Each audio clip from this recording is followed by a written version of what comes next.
Did you know brushing twice a day isn't enough? Here's 3 reasons why you still need to clean between your teeth or floss. Reason 1. Each tooth has 5 surfaces.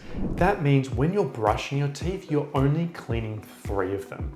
That means 40% of every single tooth in your mouth is missed when you just brush and don't floss. Reason 2. Unremoved plaque can harden into calculus within only 24 to 48 hours.